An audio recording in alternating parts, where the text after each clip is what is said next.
Please welcome East West Center President Charles Morrison and the Honorable John Kerry, Secretary of State. Well, thank you. Aloha. Aloha.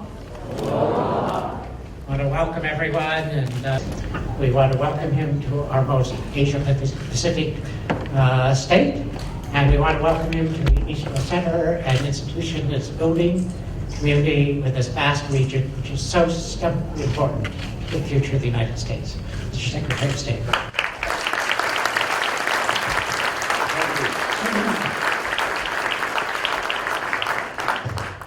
Well, good afternoon, everybody. Aloha.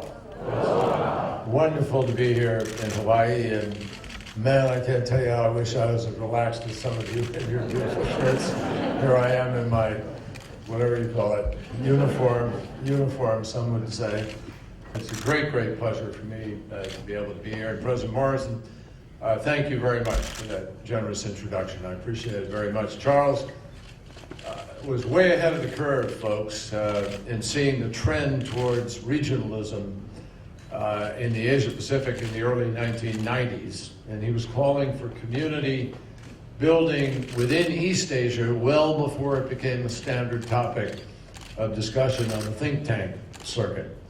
So clearly, and to everyone's benefit, he's had an ability to focus on the long game. You know, that's why President Obama has made climate change a top priority. He's doing by executive authority what we're not able to get the Congress to do.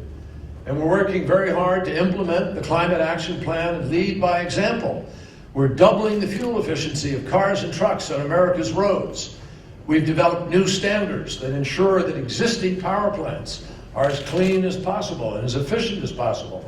And we're committed to reducing greenhouse gases in emissions in the range of about 17% below 2005 levels by 2020. So we're heading in the right direction. But make no mistake about it, our response has to be all hands on deck. By definition, rescuing the planet's climate is a global challenge that requires a global solution, and nowhere is all of this more evident than in the Asia-Pacific. And no two nations can have a greater impact or influence on this debate or this challenge than China and the United States. During the strategic and economic dialogue last month, Secretary of Treasury Jack Lew and I were in Beijing for 2 days, and we and China together sent a clear message. The world's two largest greenhouse gas emitters, the United States and China, are committed to advancing a low-carbon economic growth pattern and significantly reduce our country's greenhouse gases. And we're working together to launch demonstration projects on carbon capture, utilization, and storage. We're adopting stronger fuel efficiency standards for heavy and light-duty vehicles. We're advancing a new initiative on climate change and forests because we know that the threat of deforestation and its implications of a changing climate are real, and they're grave, and they're growing. And I'll just say, you know, this is not an issue on which you can be half pregnant. No such issue. If you accept the science, you have to accept that you have to do these things about it. Now, the United States and China have a special role to play in reducing emissions and developing a clean energy future. But everybody, every nation has a stake in getting it right. I just came from the Solomon Islands yesterday, 1,000 islands, some of which could be wiped out if we don't make the right choices. The Pacific islands across the entire Pacific are vulnerable to climate change. And just yesterday, I saw with my own eyes what sea level rise would do to parts of it. It would be devastating. Entire habitats destroyed, entire populations displaced from their homes, in some cases, entire cultures wiped out.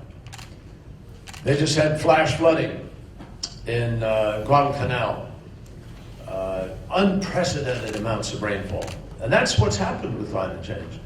Unprecedented storms, unprecedented typhoons, unprecedented hurricanes, unprecedented droughts, unprecedented fires, major damage, billions and billions of dollars of damage being done that we're paying for instead of investing those billions of dollars in avoiding this in the first place. That's why we are deepening our partnerships with the Pacific Island nations and others to meet immediate threats and long-term development challenges. And we're working through USAID and other multilateral institutions to increase the resilience of communities. And we're elevating our engagement through the Pacific Islands Forum. And we've signed maritime boundaries, new maritime boundaries, with Kiribati and the Federated States of Micronesia in order to promote good governance of the Pacific Ocean and peaceful relations among island nations. And we're also working on a Pacific pathway of marine protected areas that includes President Obama's commitment to explore a protected area of more than 1 million square miles in size in the U.S. remote Pacific. We just held a conference on the oceans in Washington the other day with nations all over the world came to it. Unbelievably productive. We've produced more than $1.8 billion of commitments to help with fisheries enforcement, anti-pollution, dealing with acidification, and to protect these areas as marine sanctuaries. The good news is, in the end, and this really, I promise, it really is good news. You know, sometimes you have an issue. Mr. Mayor, I know you know this, governors, you know this, you're looking at an issue, and man, you scratch your head and you're not quite sure what the solution is, right? And you work through it. Well, the good news is the biggest challenge of all that we face right now, which is climate change in terms of international global effect, is an opportunity. It's actually an extraordinary opportunity because it's not a problem without a solution. The solution to climate change is simple. It's called energy policy. Energy policy. Make the right choices about how you produce your energy without emissions, without coal-fired power plants that don't have carbon capture and storage or aren't burning clean. Then you can begin to produce clean energy. And the new energy market that we're looking at is the biggest market the world has ever seen. Think about that for a moment. The wealth that was generated in the 1990s. I don't know if you know this, but most people think that America got the richest during the 1920s when you had the so-called, even in the late 1800s, robber baron years, and then you had the great names of wealth, Carnegie, Mellon, Frick, Rockefeller, and so forth, and no income tax. People, wow, they're going to make a lot of money. Guess what?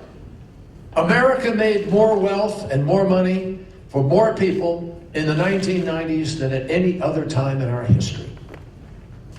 And what it came from, the wealth that was generated then was the high-tech computer revolution of the 1990s, and guess what? It came from a $1 trillion market with 1 billion users, one for one. The energy market that we're looking at in the world today is 6 times bigger. By far more important, it's a $6 trillion market today with 4 to 5 billion users today. And it will go up to 7 to 9 billion users in the next 30 years. The fastest segment by far of growth in that market is clean energy. We need to build a grid in America. We could use solar thermal to produce heat in Massachusetts and Minnesota, take wind power from our state, sell it somewhere else. We can't even do that because we don't have that grid in place. So I want to emphasize to all of you, we're not going to find a sustainable energy mix in the 19th century or the 20th century solutions. Those are the problems. We need a formula for 21st century that will sustainably power us into the 22nd century. And I believe that working together, the United States and countries across the Asia Pacific can make this leap. That's an exciting opportunity. And that's what we're working on with China today. The bottom line is we don't have time to waste. If we're going to power a clean energy revolution, we have to work together to dampen security competition and rivalry in the Asia Pacific and focus on these other constructive efforts. And so our third challenge is clear. We need to turn maritime conflicts into regional cooperation. All of us in the room understand that these disputes in the South China Sea and elsewhere, they're really about more than claims to islands and reefs and rocks and the economic interests that flow from them. They're about whether might makes right, or whether global rules and norms and rule of law and international law will prevail. I want to be absolutely clear.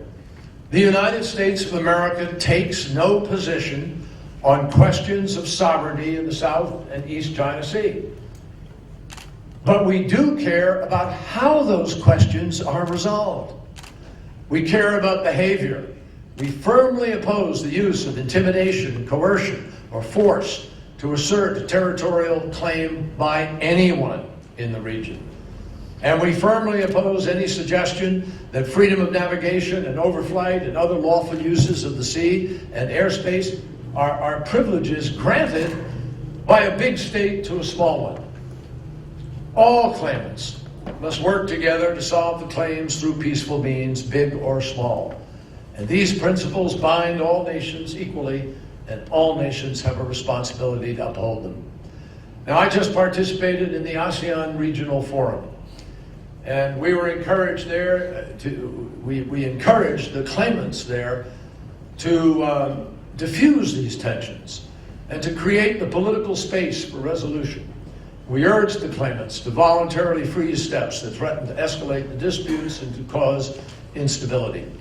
And frankly, I think that's common sense, and I suspect you share that. I'm pleased to say that ASEAN agreed that the time has come to seek consensus on what some of those actions to be avoided might be, based on the commitments that they've already made in the 2002 Declaration on Conduct. And we cannot impose solutions on the claimants in the region, and we're not seeking to do that. But the recent settlement between Indonesia and the Philippines is an example of how these disputes could be resolved through good faith negotiations. Japan and Taiwan, likewise, showed last year that it's possible to promote regional stability despite conflicting claims. And we support the Philippines taking steps to resolve its maritime dispute with China peacefully, including through the right to pursue arbitration under the UN Convention on the Law of the Sea. And while we already live by its principles, the United States needs to finish the job and pass that treaty once and for all. Now, one thing that I know will contribute to maintaining regional peace and stability is a constructive relationship between the United States and China. President Obama has made it clear that the United States welcomes the rise of a peaceful, prosperous, and stable China, one that plays a responsible role in Asia and the world, and supports rules and norms on economic and security issues. The President has been clear, as have I, that we are committed to avoiding the trap of strategic rivalry and intend on forging a relationship in which we can broaden our cooperation on common interests and constructively manage our differences and disagreements. But make no mistake, this constructive relationship, this new model relationship of great powers, is not going to happen simply by talking about it. It's not going to happen by engaging in a slogan or pursuing a sphere of influence. It will be defined by more and better cooperation on shared challenges. And it will be defined by a mutual embrace of the rules, the norms, and institutions that have served both of our nations and the region so well. I'm very pleased that China and the United States are cooperating effectively on the Iran nuclear talks, and we've increased our dialogue on the DPRK. We're also cooperating significantly on climate change possibilities, counter-piracy operations, and South Sudan. So we are busy trying to define a great power relationship by the places where we can find mutual agreement and cooperation. We've seen the benefits of partnerships based on common values and common approaches to regional and global security. Secretary of Defense Chuck Hagel and I met with our Australian counterparts in Sydney earlier this week, and we reviewed the U.S.-Australian alliance from all sides. And though we live in very different hemispheres, obviously, and at opposite ends of the globe, The United States and Australia are today as close as nations can get. Our time-honored alliance has helped both of our countries to achieve important goals, standing with the people of Ukraine, supporting long-term progress in Afghanistan, promoting shared prosperity in the Asia-Pacific, and collaborating on the United Nations Security Council. And we also agreed to expand our trilateral cooperation with Japan, and that will allow us to further modernize the U.S.-Japan alliance as we address a broader array of security challenges. Similarly, with our ally South Korea, our partnership in a growing range of regional and global challenges has brought much greater security to Asia and beyond. History shows us that countries whose policies respect and reflect universal human rights and fundamental freedoms are likely to be peaceful and prosperous, far more effective at tapping the talents of their people, and far better partners in the long term. That is why our fourth and final challenge is so important. We need to turn human rights problems into opportunities for human empowerment. Across the region, there are bright spots, but we also see backsliding, such as the setback to democracy in Thailand. We all know that some countries in the region hold different views on democratic governance and the protection of human rights. But though we may sometimes disagree on these issues with the governments, I don't think we have any fundamental disagreement with their people. Given a choice, I don't think too many young people in China would choose to have less access to uncensored information rather than more. I don't think too many people in Vietnam would say, I'd rather not be allowed to organize and speak out for better working conditions or a healthy environment. And I can't imagine that anyone in Asia would watch more than 130 million people go to the polls in Indonesia to choose a president after a healthy, vigorous, and peaceful debate, and then say, I don't want that right for myself. I also think most people would agree that freedom of speech and the press is essential to checking corruption, and it is essential that rule of law is needed to protect innovation and to enable businesses to thrive. That's why support for these values is both universal and pragmatic. I visited Indonesia in February, and I saw the promise of a democratic future. The world's third largest democracy sets a terrific example for the world.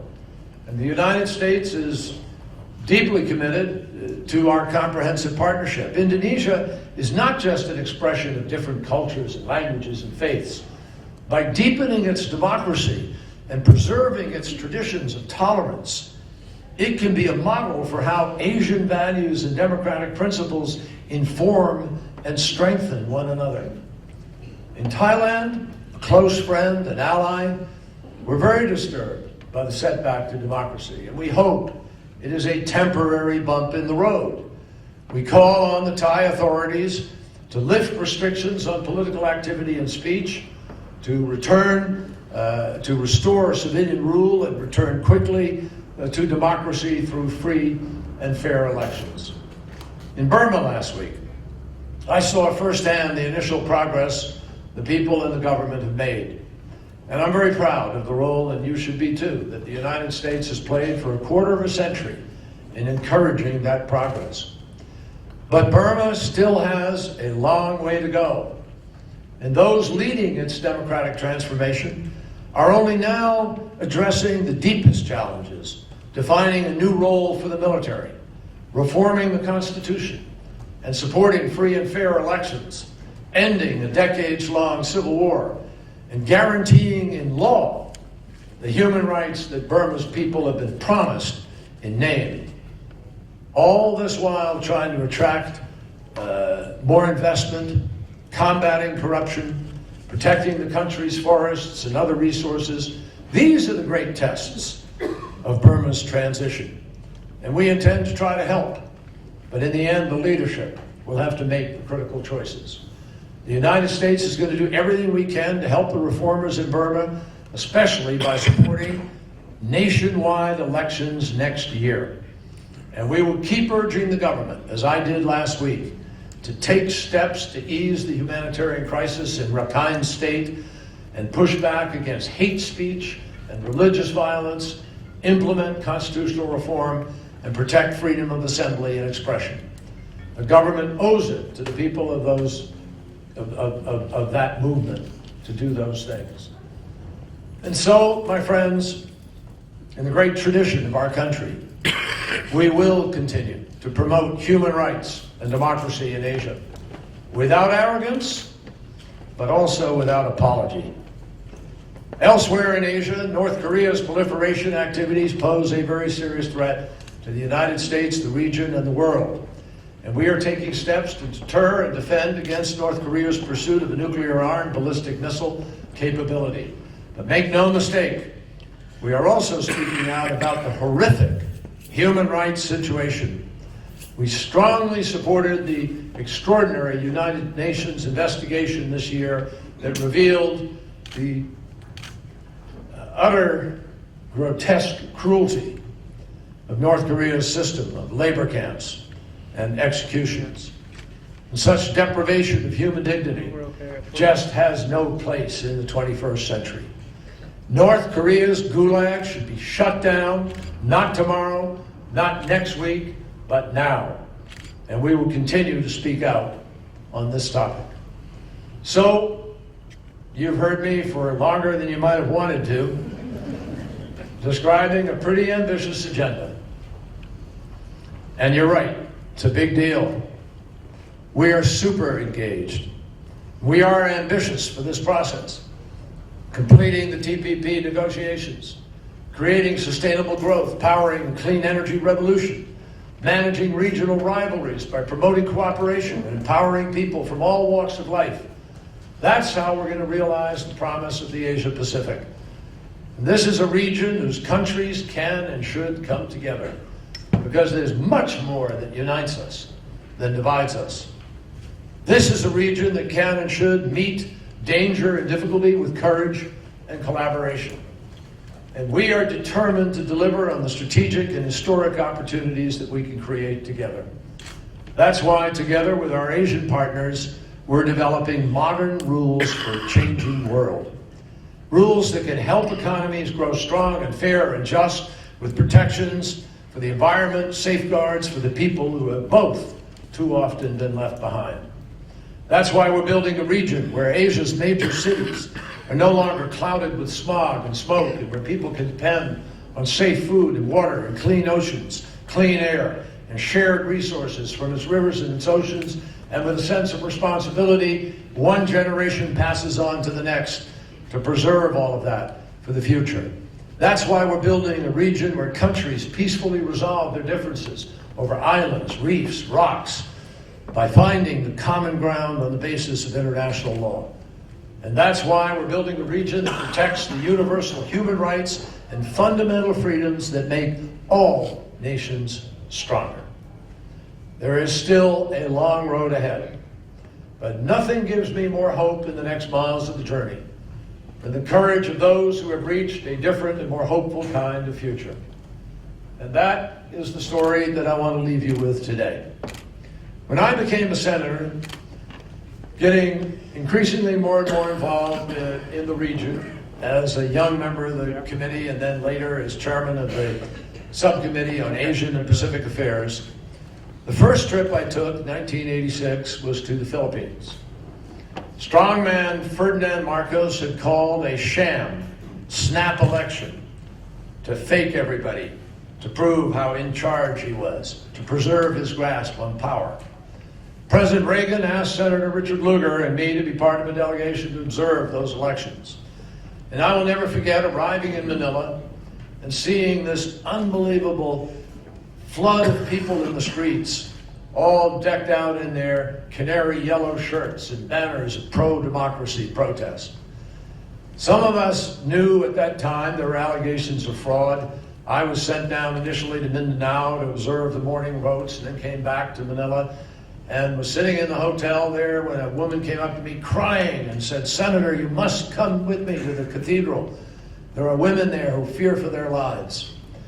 And I left my dinner and ran down to the cathedral.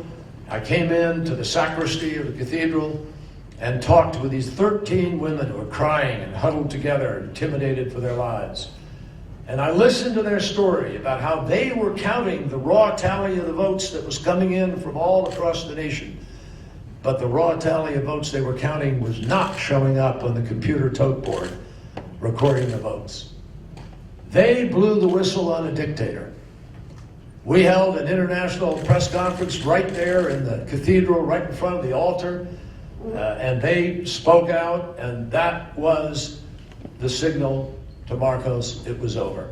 Their courage and the courage of the Filipino people lit a spark that traveled throughout the world, inspiring not just a freshman senator from Massachusetts, but popular movements from Eastern Europe to Burma. Now I think about that moment even today, but the power of people to make their voices felt. I think about how Cory Aquino rose to the presidency atop a wave of people power when few believed that she could. I think about how her husband fought for democracy, even at the cost of his own life. And I think about how decades later, their son would rise to the presidency in democratic elections. In his inaugural address, President Benigno Aquino said, "My parents sought nothing less, died for nothing less than democracy and peace. I am blessed by this legacy. I shall carry the torch forward." My friends, today, we must all summon up some of that courage. We must all carry that torch forward. The cause of democracy and peace and the prosperity that they bring can bring our legacy in the Asian Pacific. It can define it. Our commitment to that future, believe me, it is strong. Our principles are just, and we are in this for the long haul, clear-eyed about the challenges ahead. Thank you.